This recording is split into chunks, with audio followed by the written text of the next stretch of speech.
السلام علیکم. Controversy today کے ساتھ آپ کی خدمت میں حاضر ہیں، اور جیسا کہ آپ کو معلوم کہ اب تک کی اہم خبریں اور ان خبروں پر تبصرہ نگاروں کی رائے. تبصرہ نگاروں کے تعارف سے پہلے آج کے موضوعات کا تعارف کروا دیں. مقام امریکہ کی طرف سے ایک انسانی حقوق اور اقلیتوں کے جو حالت ظاہر ہے اس کے اوپر ایک رپورٹ جاری کی گئی ہے، اور اس کے اندر کہا گیا ہے کہ بھارت کے اندر اقلیتوں کے بارے میں دنیا کو اور خاص طور پہ امریکنز کو بہت تشویش پائی جاتی ہے. اور اس تشویش کی وجہ جو ہے وہ وہاں پہ بتایا گیا کہ حالیہ کرونا واقعات سے پہلے جس طرح اقلیتوں کو شہریت ایکٹ کے تحت کرش کیا گیا اور ان کو آئسولیٹ کرنے کی کوشش کی گئی دنیا میں کی انسانی تاریخ کے اندر، اس کے حوالے سے کوئی مثال نہیں ملتی اور بڑی تشویش کی بات ہے.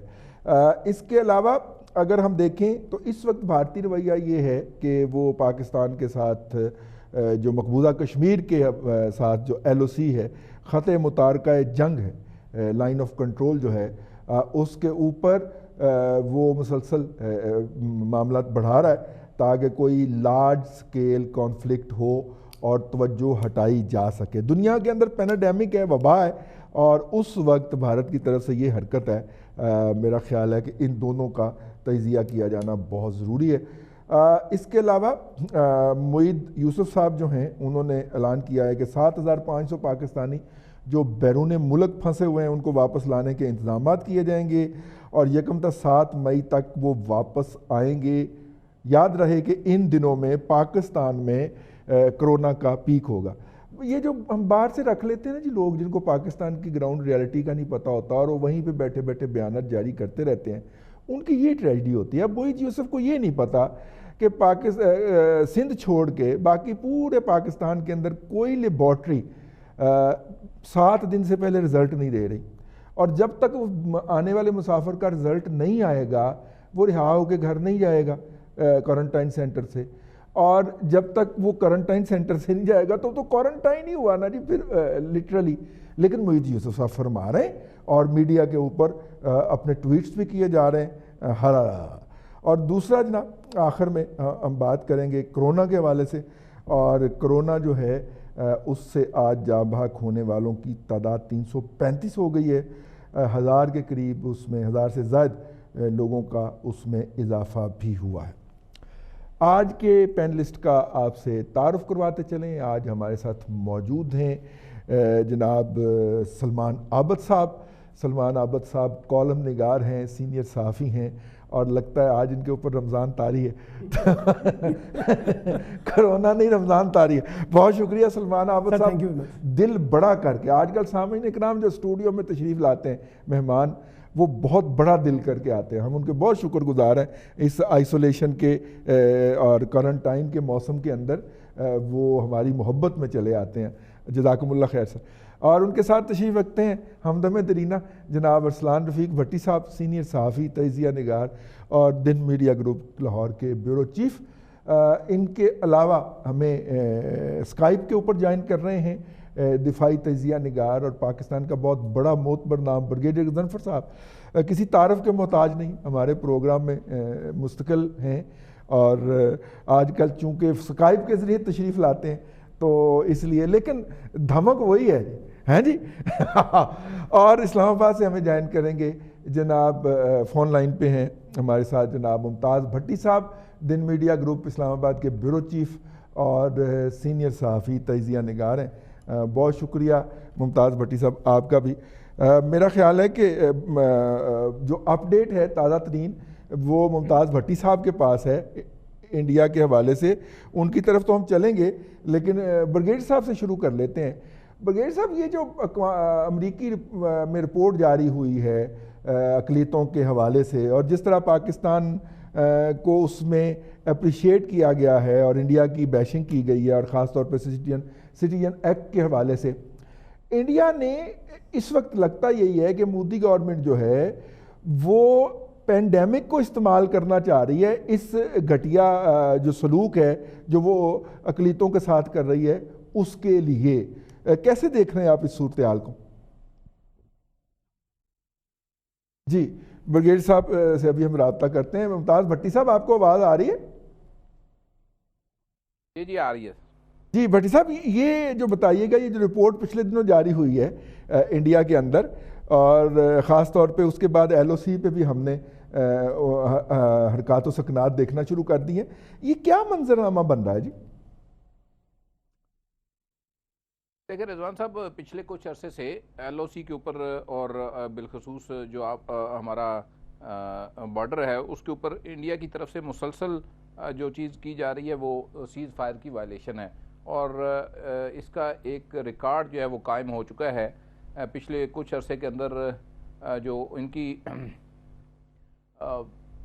اس کے حوالے سے جو اب تک سامنے آئی ہیں، اگر میں آپ کو اس کی ڈیٹیل بتانا چاہوں تو یہ پچھلے کچھ عرصے کے اندر سب سے زیادہ ہے. رضوان صاحب 2015 کے اندر جو ہے نا سیز فائر کی وائلیشن سی 248، اور 2015 میں فائرنگ سے 39 شہری ہمارے شہید ہوئے تھے.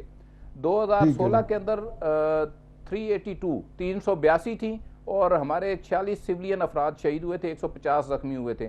2017 میں 1881 مرتبہ بھارتی فوج نے جنگ بندی کی خلاف ورزی کی. 2017 میں فائرنگ سے 53 افراد ہمارے شہید ہوئے اور 256 زخمی ہوئے. 2018 میں ایل او سی سیز فائر کی خلاف ورزیاں جو ہے وہ 3038 تک پہنچ گئی تھی. 2018 کی میں بات کر رہا ہوں، اور اس میں جو شہید ہوئے افراد سیولین وہ 58 لوگ تھے جو ایل او سی کے اوپر نشانہ بنے ان کی فائرنگ کا اور شیلنگ کا. اور 2018 میں 319 افراد ہمارے شہید ہوئے تھے، جو ہے وہ زخمی ہوئے تھے. 319 افراد زخمی ہوئے تھے. گزشتہ 6 سالوں کے اندر 2019 میں سب سے زیادہ جو ہے سیز فائر کی خلاف ورزیاں ہوئیں، اور اس کے بعد سے اب 2020 ہے. 2020 میں اب تک کی جو خلاف ورزیاں ہیں وہ پچھلے تمام ریکارڈ سے زیادہ ہے. یعنی کہ 2020 کے جو یہ 4 مہینے گزرے ہیں اس میں تمام پچھلے سالوں کی نسبت زیادہ خلاف ورزیاں جو انڈیا کی طرف سے کی گئی ہیں، اور اس میں جو ہمارے شہری شہید ہوئے ہیں وہ کوئی تقریباً 2 درجن سے زیادہ ہیں، سیولین شہری جو شہید ہوئے ہیں. تو اس ساری صورتحال کے اندر انٹرنیشنل کمیونٹی اس کے اوپر مسلسل خاموش ہے. کسی ملک کی طرف سے جو ہے وہ انڈیا کی مذمت نہیں کی گئی. اب ہمارا ایشو یہ ہے کہ جب ہم یہاں سے فائرنگ یا گولہ باری کرتے ہیں تو دوسری طرف مسلمان آبادی ہے، اور ہم ان کو صرف ان کی چوکیوں کے اوپر یا جو ان کی فوجی جو ہیں مورچے اس کے اوپر فائر کر سکتے ہیں. اس کے علاوہ سیولین آبادی کو ہم نشانہ نہیں بنا سکتے. پچھلے کچھ دنوں سے مسلسل ایک دن پہلے گھاس کاٹتی ہوئی عورت کو جو ہے وہ شیل لگا، ایک بچی جو ہے وہ بھی زخمی ہوئی عتیقہ، اور ایک خاتون جو ہے وہ شہید ہو گئی جو کہ گھاس کاٹ رہی تھی. وہاں پہ گھروں کو نشانہ بنایا گیا، اور یہ جو 4-5 سیکٹر ہیں یہ وہاں پہ آئے روز معمول بن چکا ہوا ہے. تو اس ساری جو کرونا سے پیدا شدہ عالمی صورتحال ہے، اور ہر ملک اپنی اس کو مینجمنٹ کے اندر پڑا ہوا ہے، اور لوگوں کی اس طرف نظر نہیں ہے کہ مقبوضہ کشمیر کے اندر کیا ہو رہا ہے.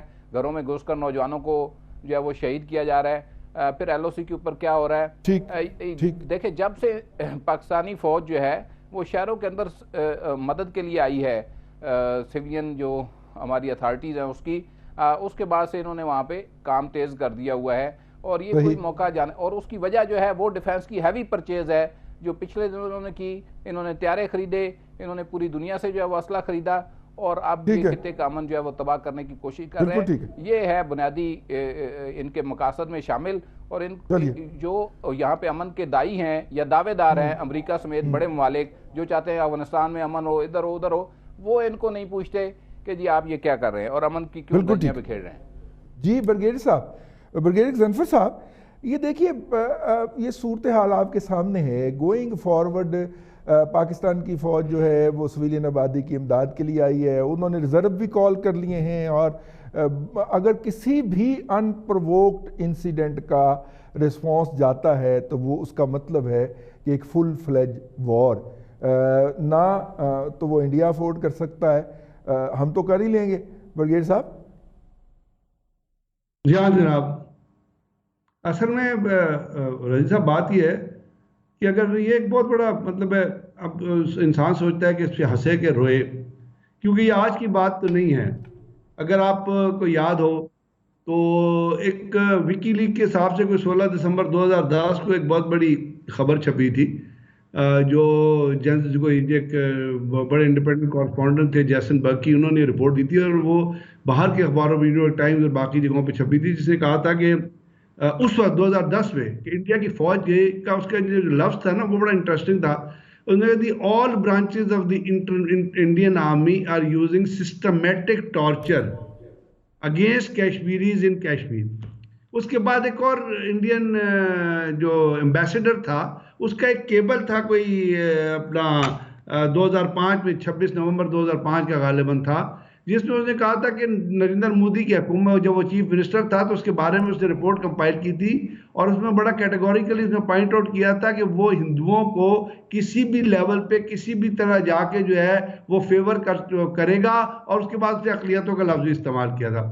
اب اگر دنیا میں کوئی یہ سمجھتا ہے یا ہم یہ سمجھتے ہیں کہ امریکنز کو یہ پتہ نہیں ہے کہ جی انڈیا کے اندر جو ہے لیڈرشپ وہ کسی، اور 2005 میں اس کو انہوں نے ویزا ڈینائی کیا نریندر مودی کو اسی بات پہ کہ وہ جو کچھ RSS اور اس کے بعد جو اقلیتوں کے خلاف جو ظلم اور بربریت کی فضا اس نے قائم کی ہوئی تھی. اور اس کے بعد آپ نے دیکھا UN کی ایک رپورٹ آئی، ICRC کی ایک رپورٹ آئی، ہیومن رائٹس کمیشن کی ایک رپورٹ آئی.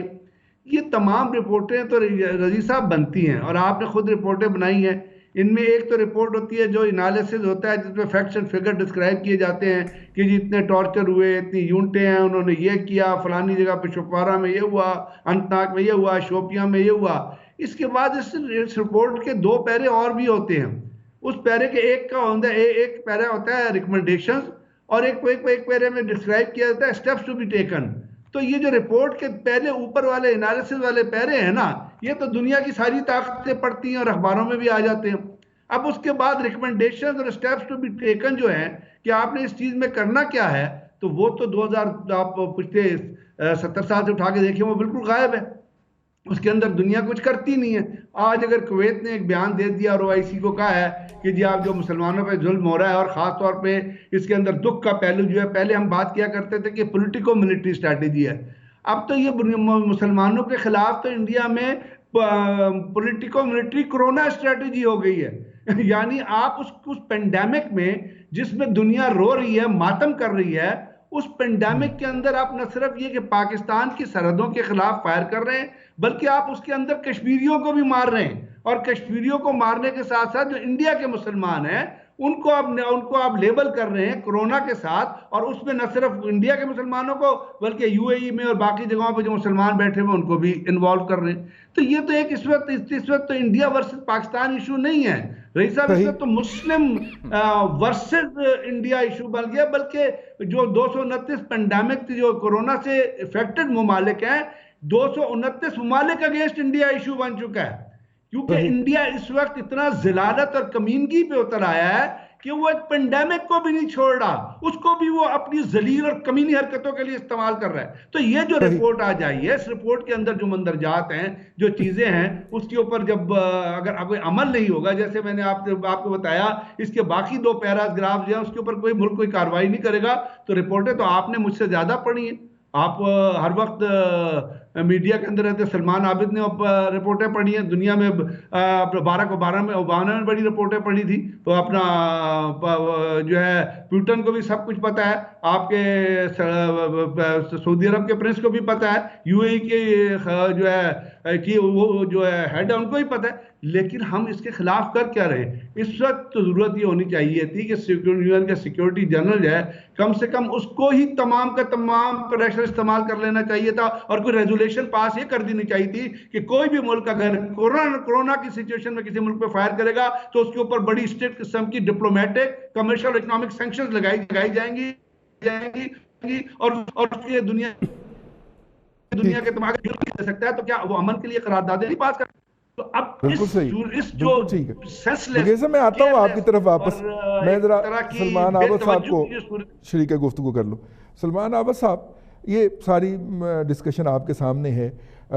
پہلے ایک کنفرنٹیشن چلی UAE کی، وہاں کے حکمرانوں کی، ان کے بارے میں جو نازیبا کلمات جو ہیں وہ کہے گئے، اور پرانے پھر وہ بیانات شیئر ہوئے، وہ جو کہے گئے.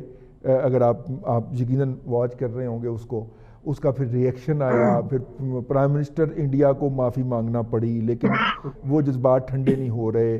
$10 بلین کی ایک کمپنی جو ہے انڈینز کی، وہ اس کے جو ہیڈ ہیں ان کے بارے میں کہا جاتا ہے وہ بیانہ طور پہ کہ وہ اینٹی مسلم اور اینٹی عرب سینٹیمنٹس کو ہوا دے رہے تھے.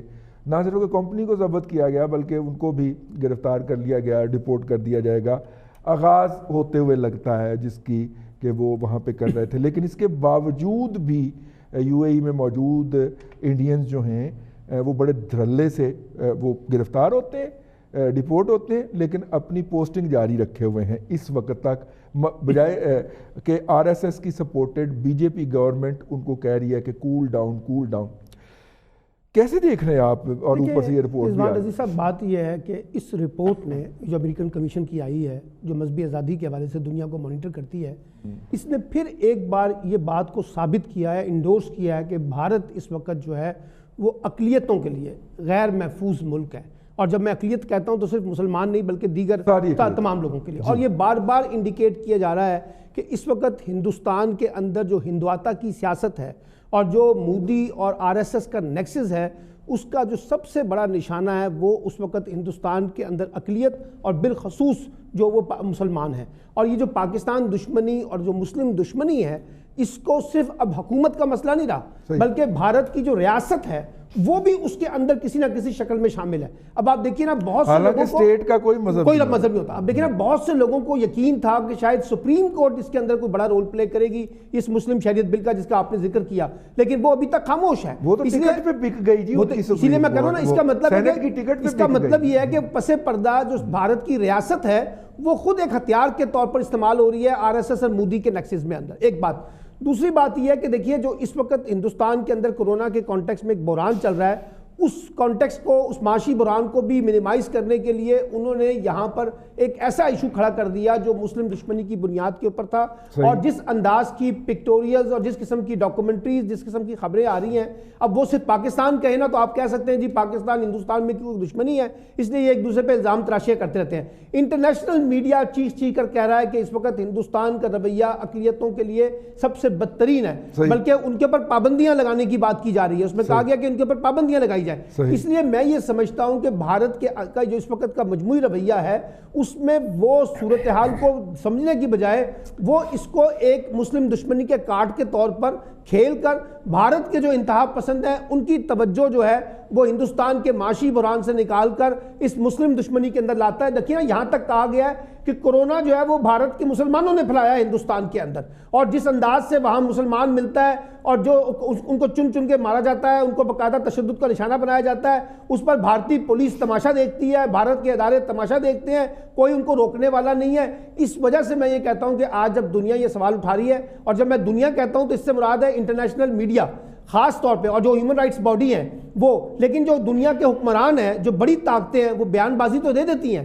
اپنا ٹرمپ نے بیان دے دیا، برطانیہ نے بیان دے دیا، فرانس نے دے دیا، جرمنی نے دے دیا، لیکن وہ کوئی بڑا سخت ایکشن انڈیا کے خلاف لینے کے لیے تیار نظر نہیں آتی. اس لیے یہ جو رپورٹس ہیں یہ اس وقت تک بے معنی ہے جب تک کہ انٹرنیشنل فورسز میں بڑی طاقتیں جو ہیں وہ ہندوستان کو ایک شٹ اپ کال نہیں دیں گی، ان کے اوپر پابندیاں نہیں لگائیں گی، ان کو پابندی کی دھمکی نہیں دیں گی، اور ان کو کہیں گی کہ جناب یہ کورونا جیسے بحران ہو، کشمیر کا مسئلہ ہو، کسی اور طریقے سے مسئلہ ہو، آپ اقلیتوں کو جو نشانہ بنا رہے ہیں اس کو روکیں، ہم آپ کو مانیٹر کر رہے ہیں. اور اس کی باقاعدہ آپ کو یاد ہے رضوان عزیز صاحب، وہ جو بی بی سی کی رپورٹر تھی جس نے ایک مقبوضہ کشمیر کے اندر ساری ڈاکومنٹری کی، اس کو پھر کس طرح سے بھارت کی حکومت نے تنقید کا نشانہ بنایا کہ یہ یہاں کے آ کے اس طرح کی رپورٹیں ایکسپوز کرتے ہیں بھارت کے کریکٹر کو. تو اس لیے میں یہ سمجھتا ہوں کہ اس رپورٹ کو اگر آپ ڈیٹیل پڑھیں تو یہ ایک بہت بڑی چارج شیٹ ہے. اور اس میں جو امپورٹنٹ بات ہے، پاکستان میں بھی اقلیتوں کے بارے میں بہت سے سوالات ہندوستان اٹھاتا ہے، دنیا اٹھاتی ہے، لیکن یہاں پر کہا گیا اس رپورٹ کے اندر کہ پاکستان نے پچھلے چند عرصے میں جو سٹیپس لیے ہیں اقلیتوں کے حوالے سے وہ اطمینان بخش ہیں، وہ حوصلہ افزا ہیں. اس لیے میں سمجھتا ہوں کہ بھارت کے اوپر بڑا پریشر بلڈ ہو رہا ہے اقلیتوں کے کانٹیکس میں مسلمانوں کے خلاف، اور دنیا اس کو دیکھ رہی ہے، واچ کر رہی ہے، مانیٹر کر رہی ہے. لیکن اگر بھارت کی حکومت اسی ہٹ ڈرمی کا شکار رہتی ہے تو کوئی بعید نہیں، آگے جا کر ان کو اس طرح کی سینکشنز کا سامنا کرنا پڑ سکتا ہے. اس طرح کی سینکشن کا سامنا کرنا پڑ سکتا ہے. آپ کے قسم کیا کہہ رہے ہیں سردار صاحب؟ بھٹی صاحب جی سلمان ممتاز بھٹی صاحب، سلمان عابد صاحب نے جو بات کہی نا کہ دنیا خاموشی اختیار کرتی ہے، اس کی وجہ یہ ہے کہ آپ پچھلے 4 مہینے کا دیکھ لیں، ہر بڑے اسلحہ ساز ملک سے انہوں نے اسلحہ خریدا اور اربوں ڈالر کی جو ہے پرچیز کی ہے ڈیفینس، اربوں روپے کی پرچیز کی ہے ڈیفینس کے اندر. تو یہ وجہ ہے جس کی وجہ سے خاموش رہتے ہیں. پیسہ دکھتا ہے دوسری طرف. جی بھٹی صاحب، میں چونکہ دیکھ رہا تھا کہ رافیل تو انہوں نے فرانس سے خریدے ہیں اور ٹینک انہوں نے امریکہ سے خریدے، اور یہ دونوں بلین ڈالرز کی ڈیل ہے. میرا خیال کو 4 بلین ڈالر کی ہے، کو 5 بلین ڈالر کی ہے. اتنی بڑی ڈیل ہے. اور ابھی جو انہوں نے معراج 2008 سے بند کر کے رکھے ہوئے ہیں نا جی، پیک کر دیے ہیں، کیونکہ ان کے جب تک وہ تبدیل نہیں ہوتے انجن وہ چل نہیں سکتے، اور انجن جو تبدیل ہونے ہیں وہ کم از کم 5 سے 6 ارب ڈالر کی مالیت کا سودا ہے. تو ظاہر ہے کسی نہ کسی نے تو لینا ہے نا جی. بھٹی صاحب، آپ کے کزنز کیا سوچ رہے ہیں؟ رئیس صاحب، وہ بار بار اسلحے کے ڈیل کی بات آپ کر رہے ہیں. بات یہ ہے کہ وہ اربوں نہیں کھربوں بلکہ جتنا مرضی اسلحہ خرید لیں، جذبہ نہیں خرید سکتے. جو مرضی کر لیں، جو جذبہ جو ہے وہ صرف ہمارے پاس ہے. ہمیں جذبہ خریدنے کی ضرورت نہیں پڑتی. ہمارے اندر بلڈ کے اندر شامل ہے، خون میں شامل ہے. وہ رہی بات انڈیا کی اور سکھوں کی، دیکھیں سکھ جو ہیں وہ اس معاملے میں کچھ نیوٹرل نظر آتے ہیں، کسی جگہ وہ مسلمانوں کے ساتھ کھڑے ہو جاتے ہیں. لیکن چونکہ انہوں نے رہنا بھارت میں ہے اور بڑے بڑے ان کے بزنسز ہیں وہاں پہ، بڑا بڑا کچھ ان کا ہے، کچھ لوگ باہر بھی چلے گئے ہیں، لیکن ان کے ساتھ جو کچھ ہوا ہے ایک دبی دبی آواز ضرور وہ نکالتے ہیں، لیکن وہ کھل کر بول نہیں سکتے. ان کی مجبوریاں ہیں کچھ وہاں پر. لیکن جو وہاں سے چلے گئے ہیں، جو انگلینڈ رہتے ہیں، جرمنی رہتے ہیں، امریکہ رہتے ہیں یا کینیڈا میں رہتے ہیں، بہت بڑی تعداد ہے ان کی وہاں پر. وہ ان کے ایڈوائزر بھی ہیں پرائم منسٹر کے، ٹروڈو کے. مسئلہ یہ آ رہا ہے کہ وہ جائیں تو جائیں کہاں، کیونکہ ان کو اس طرح کی نہ تو ڈپلومیٹک سپورٹ ہے جس طرح وہ آزاد ریپبلک آف خالستان بنانا چاہتے ہیں، لیکن ان کو اس طرح کی ریاست کو سپورٹ نہیں ملتی ہے. انہوں نے جلا وطن حکومت قائم کی امریکہ میں. ان میں سے 3 لوگوں کو بھارت کے جو ایجنٹ تھے وہاں پہ انہوں نے نشانہ بنایا تشدد کا، اور اس کے بعد ان کو مار دیا گیا. کچھ عرصہ قبل کی بات میں یہ کر رہا ہوں، 2-3 سال 4 سال 5 سال پہلے کی بات ہے. اب آگے بات اب بھارت نے مجھے بتائیے کہ پاکستان کے وجود کو کب تسلیم کیا؟ وہ تو پاکستان کو تسلیم ہی نہیں کرتا، اور وہ اسلحہ خریدتا ہی اس لیے ہے کہ اپنا نشانہ پکا کرے گا. اور چونکہ جس لوگوں سے اسلحہ خریدتا ہے ان کے ساتھ بہت اچھی لیک سلیک ہے، وہ ڈیلز کرتا ہے ان کے ساتھ، ان کو وہاں پہ وہ عیاشی کا سامان مہیا کرتا ہے، تو وہ کیوں نہیں اس کے خلاف وہ اس کے ساتھ دیں گے ہمیشہ کے لیے. بھارت جو دل کرتا ہے وہ کرتے ہیں. امریکہ اس کے خلاف ایک بیان دیتا ہے. رپورٹیں رئیس صاحب کب نہیں آئیں؟ 1947 سے لے لیں آپ کی جو یونائٹڈ نیشنز میں سیکیورٹی کونسل میں رپورٹس پڑھی ہیں، اس کے بعد جو قراردادیں پڑھی ہیں اقوام متحدہ کے پاس، وہ کدھر ہیں؟ وہ کیوں نہیں امپلیمنٹ ہوتی؟ ہم کیوں اس کے اوپر آواز اٹھاتے ہیں، پھر ہم ہر روز پھر بیٹھ جاتے ہیں. پھر وہ آپ نے دیکھا ہوگا کہ ایک کمیشن جاتا ہے وہ یونائٹڈ نیشنز کے دفتر میں جا کے وہ یادداشت پیش کر کے واپس آ جاتے ہیں. ان یادداشتوں کا کیا بنتا ہے؟ آپ ایک بات ذہن میں بٹھا لیں کہ بھارت عیار مکار دشمن ہے اور وہ رہے گا. ہم اسے دوستی نہیں کر سکتے چونکہ وہ کبھی بھی دوست کے روپ میں آیا ہی نہیں ہمارے ساتھ. اس نے ہمیشہ ہمیں پیٹ پہ چھرا ہی گھومپا ہے اور وہ ہمیشہ یہی کام کرنے کا ماہر ہے. وہ یہی کرے گا جی، یہی کرے گا. بریک پہ جا رہے ہیں جی. بریک سے جب واپس آئیں گے تو موحید یوسف صاحب نے جو اسٹریٹجی دی ہے کہ پاکستان کے باہر جو پھنسے ہوئے ہیں اس وقت 7500 لوگ، تو پہلے تو پوچھنا ہے کہ انہوں نے کس بنیاد کے اوپر یہ 7500 لوگوں کا فگر لگایا. اور دوسرا یہ کہ جب یہ لوگ واپس آ رہے ہیں تو جو بہت ساری ریالٹیز انہوں نے بیان کی ہیں اپنی پریس کانفرنس کے اندر، یا جو بھی ان کی کانفرنس جو تھی جو کہ ہم تک ٹویٹر کی صورت میں پہنچی ہے، اس کے زمینی حقائق انہوں نے کہاں سے لیے ہیں؟ کیونکہ جو کچھ وہ کہہ رہے ہیں اس کا زمینی حقائق سے کوئی تعلق نہیں ہے. پروگرام میں فی الحال وقت. Welcome back. کنٹروورسی ٹوڈے کے اندر آپ کو ایک مرتبہ پھر خوش آمدید کہتے ہیں. سلمان عابد صاحب 7500 لوگوں کو پوائنٹ آؤٹ کیا ہے، جبکہ جو ہماری اطلاع ہے، بھٹی صاحب بھی پچھلے دنوں اس مسئلے کے ساتھ منسلک رہے، جو ہماری اطلاع ہے کہ صرف 35,000 کے قریب لوگ جو ہیں وہ تو UAE میں آنے کے لیے تیار ہیں، اور اتنے ہی تقریباً سعودی عرب میں پھنسے ہوئے ہیں. ظاہر حکومت پاکستان کا فرض ہے کہ وہ ان کو واپس وہاں سے ڈیپورٹ کروائے. ابھی ہم پورے ریسٹ آف دا یورپ کی بات نہیں کر رہے، تو ہو سکتا ہے کہ یہ کوئی یورپ یا UK کے لوگ ہوں جو 7500 موحید یوسف صاحب نے بات کی. یہ مخصوص ممالک کے افراد ہیں جنہوں نے براہ راست سفارت خانے سے رابطہ کیا اور ان سے کہا کہ ہم امیجیٹلی پاکستان جانا چاہتے ہیں، ہمارے ویزے کی میعاد جو ہے وہ ختم ہو چکی ہے اور ہمیں جانے کے لیے امیجیٹ کوئی ریلیف دیا جائے. یہ وہ 7500 پاکستانی ہیں. حالانکہ ابھی آپ نے صرف دبئی کے بارے میں سن لیں تو 10,000 کے قریب پاکستانی جو ہیں جن کو واپس ڈیپورٹ کیا جا رہا ہے، اور وہ صرف UAE کے اندر. اسی طرح سے مڈل ایسٹ کے اندر جو سعودی عرب میں اور باقی ممالک کے اندر، یہ تو بڑی لمبی تعداد ہے. لیکن جو امیجیٹ اس وقت جو ہے وہ آنا چاہتے ہیں، جن کے خاص طور پہ ویزوں کی میعاد ختم ہو چکی ہے، وہ اس وقت 7,500 ہیں. ایک بات تو یہ ہے، اور یہ ایک بڑی تعداد ہے جو آنا چاہتی ہے واپس. اور بلکہ آپ دیکھیے گا کہ کرونا کا جو آفٹر شاک ہے، آپ کو بہت بڑی تعداد جو لوگ وہاں پہ پاکستان میں مختلف ملکوں کے اندر مزدوری کرتے ہیں، جابز کرتے ہیں، کسی نہ کسی حوالے سے کام کر رہے ہیں، ان کو کسی نہ کسی شکل میں واپس پاکستان آنا ہوگا حالات کے تقاضوں کے کانٹیکس میں. دوسری بات یہ ہے کہ جب وہ یہاں پر آئیں گے تو آپ کے پاس کیا فیسلٹیز ہیں. ابھی پچھلے دنوں میں جو ہمارے پاس ہزاروں کی تعداد میں لوگ آئے ہیں فوری طور پر، تو ان کا وہاں پر انہوں نے ایک سینٹر بنایا ہوا ہے جس کے تحت امیجیٹ ان کا ٹیسٹ کیا جاتا ہے. اور میں بہت سے انڈیویجول لوگوں کو جانتا ہوں جو لوگ ابھی پچھلے دنوں لندن سے واپس آئے ہیں، ان کے وہاں ٹیسٹ ہوئے ہیں. جب وہ نیگیٹو آتے ہیں تو وہ ان کو امیجیٹ گھر جانے دیتے ہیں، اور اگر وہ گھر نیگیٹو نہیں آتا، پازیٹیو آتا ہے، تو پھر وہ ان کو کوارنٹائن سینٹر وغیرہ جو ہے جہاں پہ ان کو ریلیف دینا ہے وہ وہاں پہ ان کو بھیج دیتے ہیں. صاحب ہمیں اس پہ کوئی اعتراض نہیں، اور آپ کی بات کاغذات کی حد تک بہت ٹھیک ہے، لیکن دیکھا یہ گیا ہے کہ وہی بات معید یوسف صاحب بھی فرما رہے ہیں. میں یہ برگیڈ صاحب سے کرنا چاہ رہا تھا لیکن آپ سے کر لیتا ہوں کہ 48 گھنٹے کے اندر جی ہم بندے کو گھر بھیج دیتے ہیں. اور ابھی بھٹی صاحب پچھلے دنوں انوالو تھے کیس کے ساتھ، 7 دن بعد جی اس کا رزلٹ آیا ہے.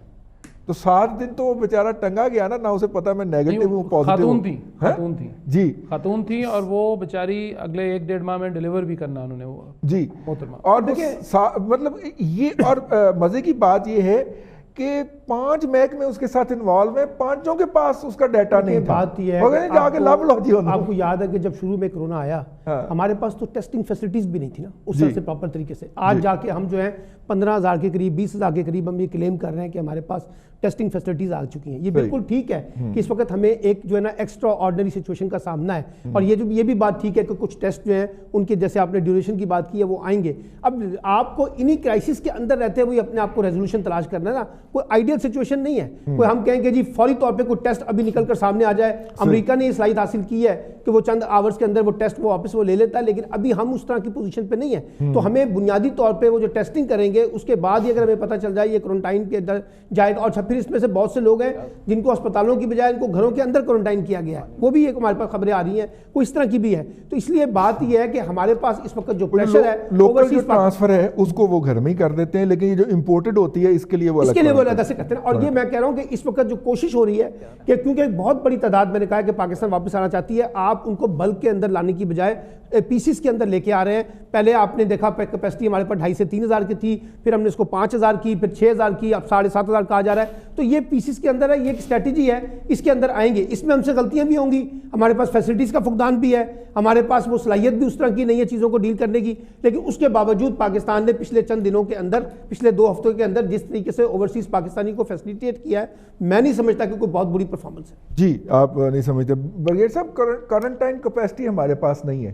ابھی کچھ بچے آئے باہر سے، انہیں پہلے کالا شاہ کاکو میں ٹھہرایا گیا، 2 دن وہ وہاں پہ رہے، پھر رمضان شروع ہو گیا تو انہیں ایکسپو سینٹر میں منتقل کر دیا گیا. چونکہ میں ذاتی طور پہ آگاہ ہوا ہوں تو بتا رہا ہوں. اب ایکسپو سینٹر میں رمضان کی آج 5واں روزہ ہے جی، نہ ان کو بیچاروں کو وہاں پہ کوئی سحری مل رہی ہے، نہ افطاری مل رہی ہے، باہر سے وہ سمگل کروا رہے ہیں سامان اس طرح کے کاموں کے لیے. یہ تو چھوٹی چھوٹی باتیں ہیں نا جی. آپ کسی NGO کو کہہ دیں کہ بھائی ان کو سحری اور افطاری دے دیں آپ خصوصی لباس پہن کے، تو وہ دے دے گی. اب یہ کہنا تو کسی نے ہے، لیکن on the face of it quarantine کی کیپیسٹی ہماری محدود ہے. تو اگر ہم باہر سے یہ لوگ لائے بھی 7,500 صرف پنجاب میں اگر آتے ہیں تو کم از کم جی ہمیں 1.5 سے 2 ماہ لگیں گے سر اس کو لانے میں یا کوارنٹائن کرنے میں. سر صحیح کہہ رہے ہیں. بڑا یہ ایک ایسا ایشو ہے جس کے اوپر کامنٹ کرتے ہوئے بھی دل دکھتا ہے اور سوچتے ہوئے بھی دل دکھتا ہے. کیونکہ میں آج برازیل کے پریزیڈنٹ کا ریمارک پڑھ رہا تھا اور وہ کہہ رہا تھا کہ جی اللہ ہی کچھ کر سکتا ہے. آج ہی کہ آپ کے بہت سارے الجزیرہ پہ اور بہت سارے چینلز پہ چل رہا تھا. اور یہ چیزیں جو ہے بہت سارے ممالک سے بہت آگے ہیں، وہ اس لیول تک پہنچ چکے ہیں. برازیل میں آج جگہ لوگ دیکھیں وہ دکھا رہے تھے کہ کس طرح وہاں پہ اموات واقع ہو رہی ہیں. ہمارے یہاں بھی اسی طرح آج بھی کچھ اموات ہوئی ہیں. اور جس طرح سلمان نے کہا کہ میں نے جو سنا تھا یہ لوگوں کی سیگریگیشن کا کہ جی کس طرح وہ لے کے آئیں گے، اس میں انہوں نے کچھ ایک کرائٹیریا سیٹل کیا ہوا تھا. اور جو UAE اور سعودی عرب کے حساب سے تھا کہ وہاں کی حکومتوں نے کوئی کمپنیوں کو یہ نوٹس ایشو کیے ہیں کہ آپ کسی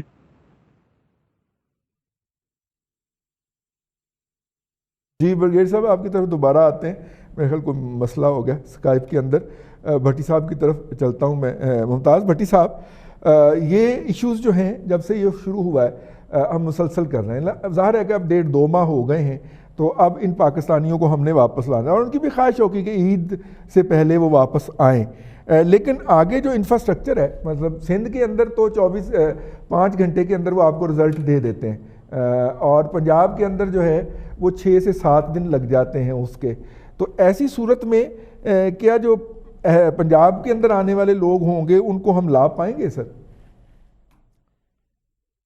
نہیں رضوان صاحب، دیکھیں سندھ کے اندر بھی جو آج وزیر اعلیٰ سندھ نے میڈیا سے پہ جو ان کی سٹیٹمنٹ آئی ہے، اس میں انہوں نے کلیئر کٹ کہا ہے کہ جی الارمنگ سچویشن ہے اور ہم لاک ڈاؤن بڑھانے جا رہے ہیں، اور وہاں پہ بھی صورتحال یہ ہے کہ فیسلٹیز جو ہاسپٹلز کے اندر تھیں وہ آلموسٹ فل ہو چکی ہیں، اور ایون دین کہ ان فیسلٹیز کے اندر جو اندر صورتحال ہے، ایک ویڈیو وائرل ہوئی ہے کراچی سے ایک ہاسپٹل کی، جس میں وہ دکھایا گیا کہ ڈیڈ باڈیز بھی ادھر ہی پڑی ہیں، اور جو کرونا کے پیشنٹ ہیں وہ بھی اسی وارڈ میں پڑے ہوئے ہیں، اور وہاں پہ کوئی عملے کا اس وقت آدمی نہیں تھا جس وقت وہ ویڈیو بنائی گئی۔ مجھے ایک بات بتائیں رضوان صاحب کہ یہ جو ساری سچویشن تھی نا، جنوری سے ہمیں اس کے اوپر الرٹ ہو جانا چاہیے تھا، اور جنوری سے جو ہے وہ اقدامات شروع کر دینے چاہیے تھے۔ ہم نے فروری بھی گزارا، مارچ بھی گزارا، مارچ اینڈ کے اوپر آ کر ہم نے اس کے اوپر سٹیپس لینے شروع کیے اور کوئی کوارنٹائن فیسلٹی ڈیولپ کرنی شروع کی۔ ایون کہ اسلام آباد کے اندر جو صورتحال ہے جہاں پہ رکھے گئے، یا پنڈی کے اندر باہر سے آنے والے لوگوں کو، ان کی جو حالات سامنے آئے ہیں، وہ لوگ وہاں سے نکل کے بھاگنا چاہتے ہیں، یہ صورتحال ہے۔ مسئلہ یہ نہیں ہے، ٹھیک ہے ہمارے ہاں تھوڑے سے پرابلمز ہیں، ہم سوشلی اس طرح کے لوگ ہیں کہ ہم کہتے ہیں یار اسی اپنے کاری مطلب مرنا بھی ہے تو گھر جا کے مرے، ہاسپٹل سے بھی ہم لے جاتے پیشنٹ اٹھا کے، لیکن اس کے باوجود جو وہاں پہ کھانے پینے کی صورتحال ہے، جو فیسلٹیز کی صورتحال ہے، وہ بالکل ہی ناگفتہ بے ہے۔ بالخصوص ان لوگوں کو بڑی مشکلات کا سامنا ہے جو پیشنٹس ہیں، جن کو میڈیسن ٹائم ٹو ٹائم جو ہے وہ دینی پڑتی ہیں، اور ان کے گھر والے لوک آفٹر کیا کرتے تھے۔ تو اس میں ایک بہترین آپشن یہی تھا۔ بہت سارے لوگوں کے ساتھ رابطہ نہیں ہو پاتا، کسی کے فرض کریں جی اگر موبائل میں کوئی پرابلم آ گیا تو پھر گھر والوں کا رابطہ اس کے ساتھ جو ہے منقطع ہو جاتا ہے، اس کے بعد پھر ظاہری بات ہے ایک تشویش کی لہر دوڑتی ہے، رشتہ دار ڈھونڈنے نکلتے ہیں۔ یہ وہ صورتحال ہے جس کا سامنا ہے عملی طور پہ لوگوں کو۔ تو اس میں دیکھیں گورنمنٹ کیا کر سکتی ہے، میکسیمم آپ یہ کر سکتے ہیں کہ اگر ٹیسٹ کریں فوری طور پہ اس کی رپورٹ آئے، اور پھر ان کو وہ ٹیسٹ دے کر اس کے گھر والوں کو آگاہ کریں کہ یہ آپ کا بندہ پازیٹیو ہے، اس کو لے جا کر رکھے آئسولیشن کے اندر اور اس کو لک آفٹر کریں۔ تو ہمارے ہاں فیملیز لک آفٹر کر لیتی ہیں، آئسولیشن کے اندر اسے رکھ بھی لیں گی۔ اگر آپ یہ بوجھ نہیں اٹھا سکتی حکومت تو پھر لوگوں کو اس طریقے سے ڈیل کریں۔ بالکل کلیپس ہو چکا ہوا ہے، میں آپ کو گارنٹی سے کہتا ہوں رضوان رئی صاحب، بلیو یو می، کہ میڈیا رپورٹ نہیں کر ہی نہیں پا رہا، کیونکہ وہاں تک جو ہے وہ رسائی نہیں ہے میڈیا کی۔ سینٹرز کے اندر سے کوئی ویڈیو بنا کے بھیج دے تو ویل اینڈ گڈ، کوئی ایک آدھ پیشنٹ اگر شکایت کی ویڈیو بنا کے کر دیتا ہے وائرل یا بھیج دیتا ہے ریلیٹیوز کو، تو انتظامیہ وہاں پہنچ جاتی ہے اور اس کا سافٹ ویئر تبدیل کیا جاتا ہے اور پھر ایک نئی ویڈیو بنوا، یہ ہو رہا ہے۔ عملی طور پہ آپ کو کوئی سٹیپس جو ہے وہ نظر نہیں آتے، اور آنے والے دنوں میں اگر باہر سے مزید پیشنٹس آتے ہیں تو یہ تو آپ کا پہلے ہی کلیپس ہو چکا ہے، مزید صورتحال ناگفتہ بے ہی ہوگی، صورتحال خراب ہوگی۔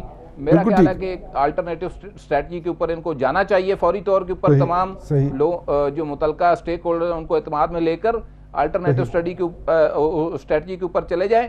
آپ اب یہ نہیں کر سکتے، بطور گورنمنٹ فیل ہو چکے ہوئے ہیں، اور یہ سارے ہی، یہ نہیں کہ میں ایک پی ٹی آئی گورنمنٹ کی بات کر رہا ہوں، یہ ہماری جو تمام حکومتیں ہیں صوبائی، وہ اس میں صوبائی حکومتیں، ان کی بھی بات ہو رہی ہے۔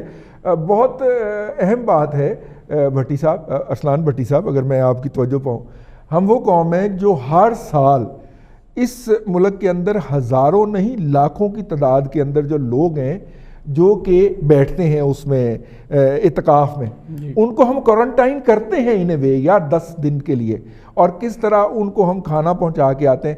میں طاہر القادری صاحب والے کی بات نہیں کر رہا، لیکن میں عام مساجد میں کی بات کر رہا ہوں، وہاں پہ لوگ الگ الگ آئسولیٹ ہو کے اللہ کی عبادت کرتے ہیں، آبجیکٹیو اور ہوتا ہے، لیکن ہمیں کوارنٹائن کرنے کا تجربہ ہے یار۔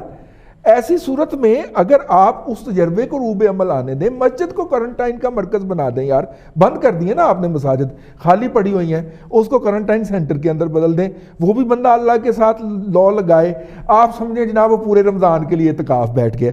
لیکن یہ جو کھانا نہیں مل رہا ایکسپو سینٹر جیسا اتنا بڑا جس کی تصاویر جاری کی تھی ہماری حکومت نے، اگر وہاں پہ سیلانی جیسی کسی این جی او کو اجازت دے دیں جو ہسپتالوں میں کھانا دیتی ہے، یار کھانا پہنچ جائے گا ان کو، حکومت کچھ بھی نہ کرے۔ ایسا وجہ کیوں کھانا دیں؟ اچھا بات یہ ہے کہ وہ چائنا نے تو ایڈ دی نہیں ہمیں کھانے کی، نہ انہوں نے چاول دیا، نہ انہوں نے ہمیں آٹا دیا، جو اپنا لوکل چینی تھی، آٹا چینی، وہ سارا ہم خود کھا گئے، اربوں روپیہ ہم نے اس کے اوپر لے لیا۔ نہیں وہ تو آٹا نہیں دیتے، وہی مسئلہ ہے نا جی۔ تو جو آیا تھا وہ بھی ویسے لوگوں کو نہیں ملا، ماسک وغیرہ نہیں ملے، لیکن کوارنٹائن کا دیکھیں مطلب ہی نہیں آج تک ہمیں معلوم ہو سکا، وسیم اکرم پلاس صاحب کو بھی اور ہماری وزیر صحت صاحبہ کو بھی۔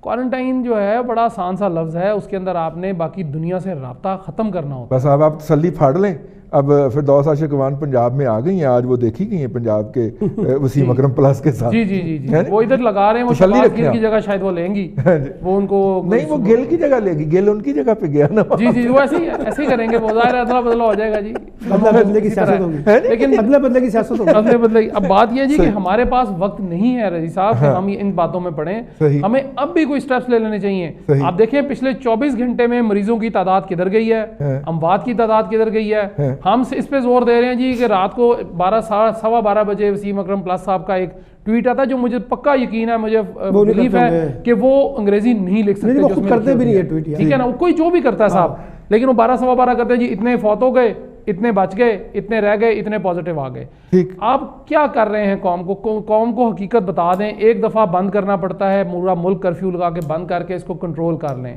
نہیں کرنا۔ سمارٹ لاک ڈاؤن کیا ہوتا ہے؟ آپ جا کے سڑکوں پہ دیکھیں رئیس صاحب، جو سفر آپ روٹین میں اس کرونا وائرس سے پہلے 30 منٹ میں یا 35 منٹ میں کر لیتے تھے، آپ کو 50 منٹ لگنے لگ گئے ہیں۔ دا ریزن از کہ ٹریفک ڈبل ہو گئی ہے۔ کدھر سیکشن 144 کی عملداری ہو رہی ہے؟ کون سا قانون ہے، کون سا آئین ہم استعمال کر رہے ہیں؟ آپ یہ دیکھیے کہ ہم تو ہائیبریڈ کار، ہم ہائیبریڈ لوگ ہیں اصل میں۔ ہمیں ہائیبریڈ کار جب آئی تھی، وہ مٹی صاحب بڑی سادہ آدمی ہیں، پتہ نہیں اسلام آباد میں شاید سادہ لوگ ہوتے ہیں، انہوں نے کہا جی کہ وہ ٹیسٹنگ فیسلٹیز جناب وہ ہمیں وہ 24 گھنٹے میں یا 8 گھنٹے میں ہمیں ملنی چاہیے۔ ہم نے تو ہائیبریڈ کاریں 6 سال کے بعد پتہ چلا تھا کہ بیٹری سے بھی کار چل پڑتی ہے، اب پتہ چلا جی بجلی سے ڈائریکٹ بھی چل پڑتی ہے، ہمیں تو 6 سال کے بعد پتہ لگتا ہے۔ تو امریکہ نے اگر وہ ٹیسٹنگ فیسلٹیز حاصل کر لی ہیں کہ جو فوری بتا دے، ہم وہ کیوں لیں؟ ہم نے پھر پیسے کہاں سے لینے ہیں؟ ہم نے جو ایڈ کھانی ہے وہ کیسے کھائیں گے؟ چلیے یہ جو صلاحیت ہے، برگیڈ صاحب سے رابطہ ہو جائے تو مجھے بتائیے گا، یہ جو صلاحیت ہے یہ جو ہے یہ آئی ہے جی دنیا کے اندر تقریباً آج سے کوئی 2.5 سے 3 ماہ پہلے، اور پاکستان کو بھی آفر ہوئی تھی کہ آپ یہ خرید لیں، لیکن پاکستان نے نہیں خریدی۔ دنیا کے جتنے بھی لیٹسٹ ممالک تھے وہ سارے اس امیجیٹ اس ٹیکنالوجی کے اوپر چلے گئے ہیں، جو کہ آپ کو اگلے ٹیسٹ ہونے کے 2 گھنٹے کے بعد آپ کو بتا دیتے ہیں۔ ہم اسی پرانی ٹیکنالوجی کے اوپر ہیں جو کہ 48 گھنٹے کے بعد وہ جو ہوتا ہے کلچر ہونے کے بعد پھر اس کا ٹیسٹ آتا ہے اور پھر ہمیں پتہ چلتا ہے۔ ہم یہ والے ٹیسٹ کے اوپر نہیں گئے اور شاید اس کی وجہ کیا ہے مجھے نہیں پتہ، اس کی کٹ وغیرہ کا کیا مسئلہ ہے۔ میں نا آج ایک انٹرسٹنگ کوشچن کرنا چاہ رہا ہوں تمام پارٹیسپینٹ سے نا باری باری، اور اپنا سلمان عابد صاحب، اس وقت دنیا کے اندر ایک بہت بڑا طبقہ سوشل میڈیا کے اوپر موجود ہے، پاکستان کے میڈیا میں لوگ لکھ بھی رہے ہیں کہ جناب یہ ایک سازشی تھیری ہے، کرونا شرونا کوئی نہیں ہے، پوری دنیا کو ڈرا کے دھمکا کے اور بلیک میل کیا جا رہا ہے اور ہمیں گھروں میں بند کیا گیا ہوا ہے۔ یہ ساری ایک کو بہت بڑی سازشی تھیری ہے، اور ساتھ میں کوئی اسے امام مہدی کا ظہور بھی بتا رہا ہے۔ یہ کیا ہو رہا ہے؟ مطلب یہ پاکستان تک محدود نہیں، دنیا بھر کے اندر دنیا بھر میں ایک بڑا آسان کام ہوتا ہے کہ آپ اسے کانسپائریسیز تھیوریز کا نام دے کے نا چیزوں پہ پردہ ڈالنے کی کوشش کرتے ہیں۔ ممکن ہے میں 2 منٹ کے لیے زوم کر لوں، جو لوگ یہ کہہ رہے ہیں کوئی نہ کوئی کانسپائریسی تھیوری ہوگا، لیکن دیکھیں پریکٹیکل کیا ہو رہا ہے۔ پریکٹیکل یہ ہو رہا ہے کہ دنیا میں لوگ سفر کر رہے ہیں۔ اب آپ مجھے بتائیے کہ امریکہ جیسا ملک جو اس وقت لاک ڈاؤن ہوا ہے، اس کی جو اکانومی وہ کہاں چلی گئی؟ آپ تو مجھ سے زیادہ بہتر جانتے ہیں رضوان رضی صاحب، پورے یورپ کی اکانومی کہاں کھڑی ہے، بھارت جس کی اوپر اتنی بڑی اکانومی کے اوپر چل رہا تھا وہ کہاں کھڑا ہے؟ ہمارے جیسے ملکوں کو تو چھوڑ دیں۔ اچھا، اب ایک طرف اکانومی کا، دوسری طرف انسانی جانوں کا، تیسری دفعہ لاک ڈاؤن کا، پھر سائیکولوجیکل پیشنٹ بننے کا عمل، ایک نفسیاتی طریقے سے لوگوں کے اندر ایک کانفلکٹس کو کریٹ کرنا، مجھے نہیں لگتا کہ یہ بیماری جو ہے وہ ایک حقیقت کے طور پہ موجود ہے اور اس نے اپنا اثر دکھایا ہے. لوگ اس سے مر رہے ہیں, لوگ اس سے بیمار ہو رہے ہیں, ٹیسٹ پازیٹیو آ رہے ہیں. اس لیے اس میں کانسپائریسی تھیوری دیکھیں, ویپنائزیشن کے حملے کون کر رہا ہے کون نہیں کر رہا, لیکن ایک چیز تو ریالٹی کے طور پر دنیا فیس کر رہی ہے نا, ہمیں اس سے مقابلہ کرنا ہے اور اس کا مقابلہ ہم اسی بنیاد پہ کر سکیں گے جتنا زیادہ ہم اپنے آپ کو اکوپ کر سکیں گے. اور اگر ہم اس طرح کی کانسپائریسی تھیوریز میں پڑے رہے نا تو شاید ہم سچویشن کو صحیح طریقے سے فیس بھی نہیں کر سکیں گے. بغیر صاحب آپ کو آواز آ رہی ہے سر؟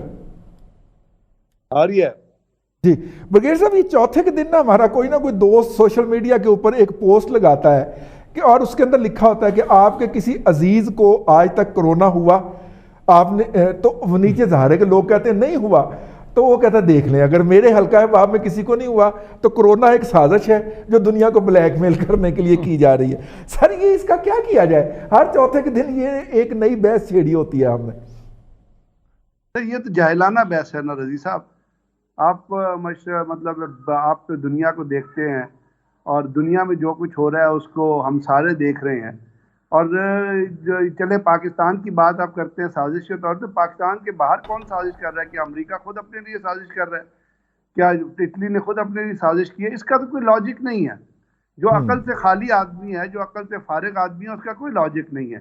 یہ وہ لوگ ہیں جو اپنے انٹرسٹ کے لیے یا اپنی دکان کو چمکانے کے لیے دوسروں کو گمراہ کرنا چاہتے ہیں. ابھی آپ دیکھیے نا کہ اگر ایک تاجر ہے, وہ چھوٹے تاجر ہیں, وہ اگر دکان کھولنا چاہتے ہیں تو وہ ریفرنس دینا شروع کر دیتے ہیں. مسجد کھولنا چاہتے ہیں تو ریفرنس دینا شروع کر دیتے ہیں, تاجروں کا, بینکوں کا.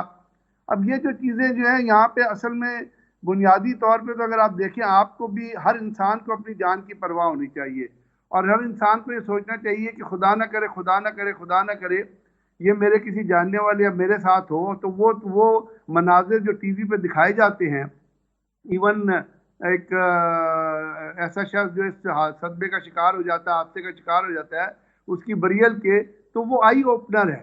تو اس کو یہ کہہ دینا, اس طرح ان چیزوں کو دیکھتے ہوئے اور ریالٹیز کو ڈینائی کرتے ہوئے یہ کہہ دینا, تو اس میں تو آپ اس شخص کو جو سوشل میڈیا پہ یہ چیزیں, اس کو آپ کوئی لاجک نہیں دے سکتے. یہ کہنا کہ میرے خاندان میں نہیں, تو پاکستان میں جو اسٹیٹ آ رہی ہے, دنیا میں جو کہہ رہی ہے کہ جی اتنے لاکھ لوگ متاثر ہوئے ہیں, کیا پاری 229 ممالک جو ہے وہ ایک کامن فریم ورک پہ آگے جھوٹ بولنا شروع کر دیتے ہیں. تو یہ بات جو ہے یہ تو وہ ہے جو جس کے اوپر نہ تو آپ کسی سے بحث کر سکتے ہیں نہ کوئی لاجک دے سکتے ہیں, لیکن ریالٹی بتانا اور لوگوں کو یہ بتانا کہ یہ کتنا خطرناک مرض ہے اور لوگوں کو یہ بتانا کہ پاکستان کے اندر یہ کس طرح پھیل سکتا ہے, اور اگر یہی سوشل ڈسٹینسنگ آپ کی جاری رہی تو اللہ نہ کرے مئی کی جو پیک کا جا رہا ہے خدا تعالیٰ میں اس سے بچائے. تو اس میں ایجوکیشن دینا تو آپ کا کام ہے جو روز آپ دے رہے ہیں, اور لوگوں کو اس کو جو ہے رسپانس کرنا چاہیے. یہ انٹریکٹیو گیم ہے, گورنمنٹ کی, ڈپارٹمنٹ کی, اسپتالوں کی اور حکومت کی. اور حکومت کو تو اب اس وقت تو بہت ہائی ٹائم ہے کہ وہ یہ کہے کہ کم سے کم کچھ اور نہیں تو جتنے اسپتال کے ڈاکٹرز ہیں جو فرنٹ لائن پہ لڑ رہے ہیں, وہ نرسز, آپ کو صرف ادھر کانسنٹریٹ کرنا چاہیے.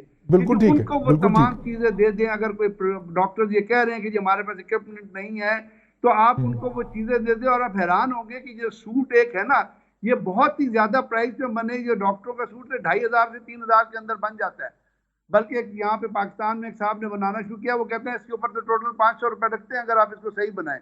تو بجائے اس کے کہ آپ غریبوں کا راشن جمع کرنے کا کام آپ فلنتھراپسٹ کو دے دیں, سیلانی ٹرسٹ کو دے دیں. آپ ذکر کر رہے تھے ابھی وہاں پر ایکسپو کا, تو ایکسپو کے نزدیک آپ کو پتا ہے یہ جو بہت ساری ایسی فلنتھراپسٹ ہیں جنہوں نے باقاعدہ گھر ہائر کیے ہیں شوکت خانم کے پیچھے, اور شوکت خانم میں جو لوگ ٹریٹمنٹ کرانے آتے ہیں وہ ان کو اکوموڈیشن بھی پرووائڈ کرتے ہیں, 3 ٹائم کا کھانا بھی پرووائڈ کرتے ہیں. گورنمنٹ ان کو کیوں نہیں اپروچ کرتی ہے کہ جی آپ ایکسٹینڈ کریں اپنی فیسلٹیز کو؟ بالکل ٹھیک ہے. بغیر سر ٹائم ختم ہو گیا, میں چاہ رہا ہوں کہ باقی احباب سے بھی پوچھ لوں تھوڑا ایک منٹ کے لیے.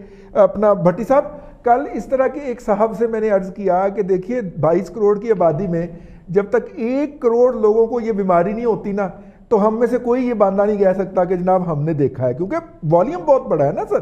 اور خدا نہ خواستہ, اللہ نہ کرے میرے منہ میں خاک کہ ہم اس لیول تک پہنچے. اس لیے آپ کو یہ حسرت ہی رہے گی کہ آپ کے خاندان میں یا آپ کے قریبی عزیز میں کبھی کسی کو کرونا ہوا ہے. اللہ نہ کرے یار ہو. یار اس مائنڈ سیٹ کا کیا کریں بھٹی صاحب؟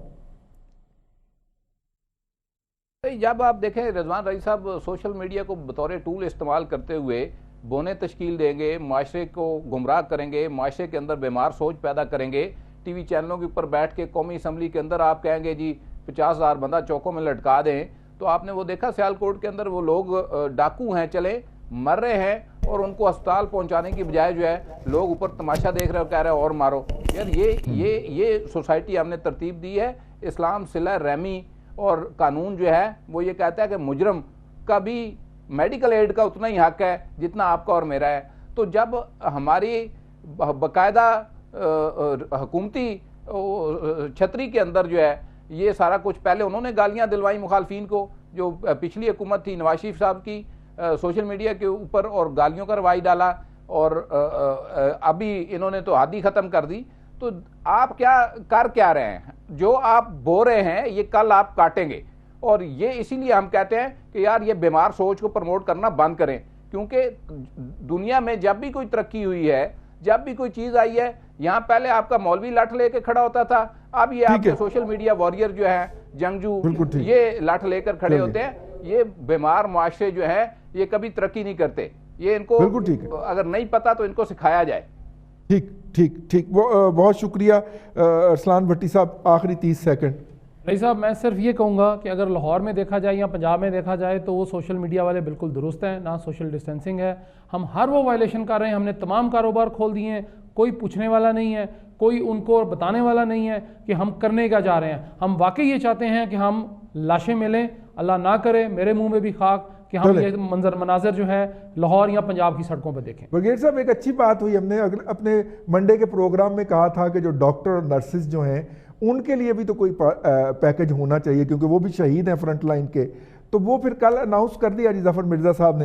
میں نے کہا پورے پروگرام میں کوئی مثبت بات بھی تو کر کے جائے نا برگیڈ صاحب.